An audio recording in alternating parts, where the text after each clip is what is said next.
If you love stories about families that stick together and love each other through thick and thin, and it all ends happily ever after, this isn't the film for you, okay?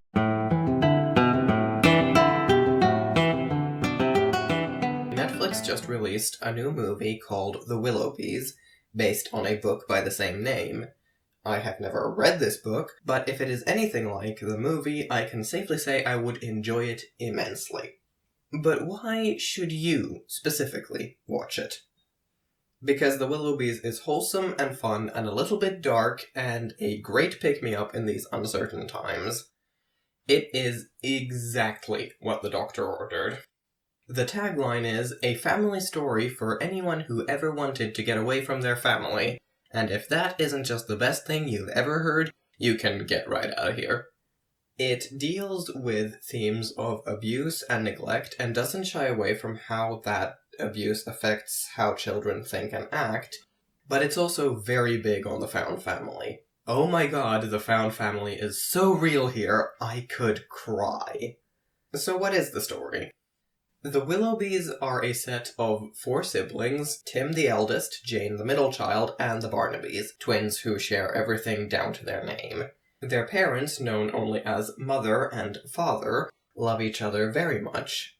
Their children, on the other hand, not so much. They're neglectful and abusive, and it's very obvious they'd much rather not have any children at all. The children, as it so happens, would rather not have parents, unsurprisingly. So they send them off on a super dangerous vacation in hopes to become orphans, but surprise surprise, before they left, their parents got them a nanny. Hijinks and shenanigans and involvement from some kind of evil Men in Black version of CPS ensue. This is all stuff you can glean from the trailers, so if you don't want spoilers and just want my thoughts, skip to the timecode on screen or in the description.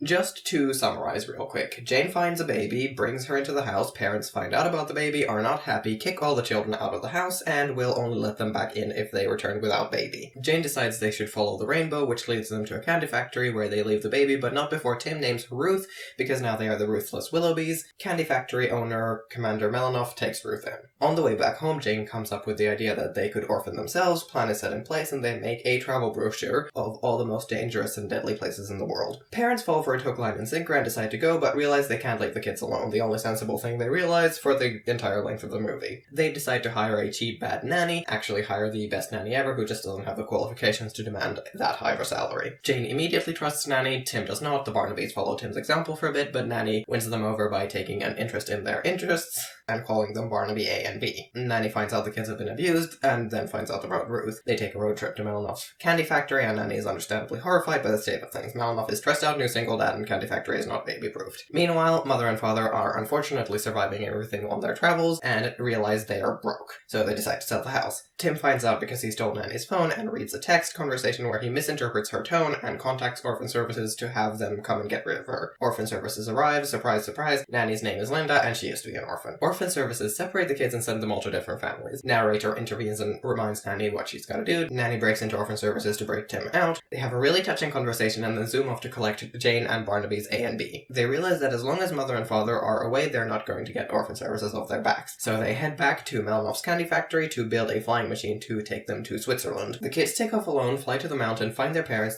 abandon them in the snow, they almost die but don't because Ruth, Melanoff, and Nanny arrive just in time to save them. The end. Whew. Okay. I'm serious when I say this movie doesn't shy away from the abuse these kids have gone through.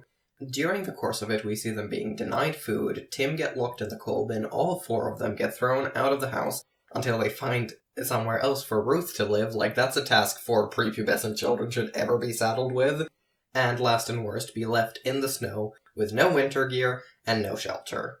And we see how this affects them most clearly with Tim, because he's the oldest, and it's made very clear from the start that he's taken most of the flack for his siblings for their entire lives.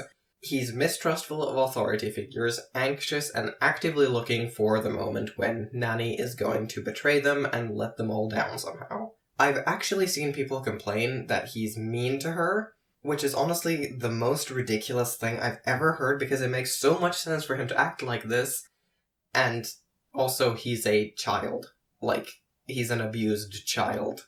Cut him some slack, please. But we do see this in the others, too. The moment that rings most clearly of it to me is this one towards the end of the movie. Ruthie wants to help! It's almost like they're a family. The Willoughbys don't even take a second to consider they could be a part of that family too. They just assume it's not a possibility and decide to go off on their own. These kids have been unloved and unwanted for all of their lives. Of course, they just assume that couldn't change, because why would it? But all of this makes this movie sound so terribly dark, doesn't it? Well, it is and it's not. As I said, the found family aspect is real here. We get the beginnings of it with Commander Milanov and how he seemed all angry and serious when we first see him, but when we meet him properly, he's turned into this stressed out dad who became the unsuspecting victim of the accidental baby acquisition trope and is in no way prepared for this. But he also loves his new daughter so much, and it's just the sweetest thing ever. And Nanny she loves these kids so much. She wants to care for and help them, and yeah, her own past trauma makes her fuck up, but she fixes it, and by the end she becomes a mother to these children. A proper one, unlike this mangled piece of cotton candy over here. And also the narrator is a cat. That's important to mention, I feel. He's a cat, and I love him. Now, welcome back to the people who skipped Too Long Didn't Watch. It's like a series of unfortunate events, and Tim Burton had a baby which then fell into a vat of rainbows and glitter.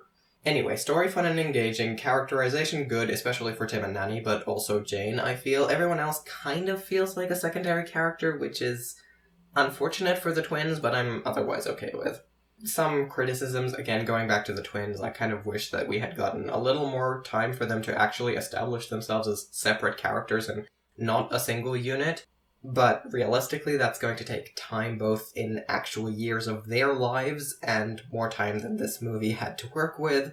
So in the end, I'm kind of fine with it. I just wish we'd gotten more than one moment of a character referring to them as separate individuals. And I kind of wish that, setting-wise, the movie had committed to either being a period piece or being in the modern world, or showing us some of the kids being confused about what the fuck is all this stuff with the modern world because they've been shut in this old-fashioned weird house for their entire lives.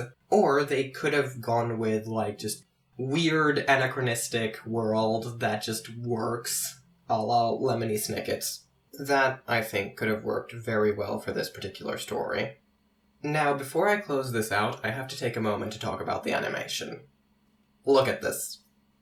Look at this. It is so much fucking fun.